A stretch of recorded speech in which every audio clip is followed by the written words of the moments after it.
এসেছো আজকে রাজাপুর ব্রিজে? তোমরা যাই হোক, এখানে কিন্তু একটা দোকানের চা নাকি উমিলার ভালো লেগেছে। আগের দিন এখন আবার কিন্তু স্কুটিতে করে চলে এসেছে চা খেতে। তো সেই চাঁদপাড়া থেকে কত কিলোমিটার?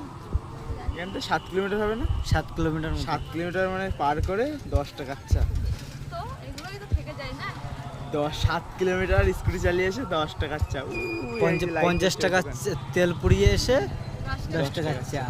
আবার 50 টাকা তেল পুরো জাতি আবার যেতে হবে। তো আসলে যাই হোক বন্ধুরা, এখন কিন্তু এই যে এদিকে আসছে ম্যানেজার, ওই দোকানটায় চা খাবো, ওই দোকানটায়। যে লাইট জ্বলছে ওই দোকানটা কিন্তু। চার সাথে কি হবে? আজকে ভিড় আছে। চার বিস্কুট। সেটাই, ব্রিজের ওপরে, ব্রিজটা একদম সুনসান ব্রিজ দেখা হয়েছে। তো সবাই চেনে, এই লোকালের যা থাকে দেখতেই পাচ্ছে। এখন আমরা চা নিয়ে আসো। কি চা, লিকার না দুধ? লিকার চা বেশি সেটাই। তো যাই হোক, চলো অর্ডার টর্ডার দিই। তো চলো চায়ের দোকানে যাওয়া যাক। একদম।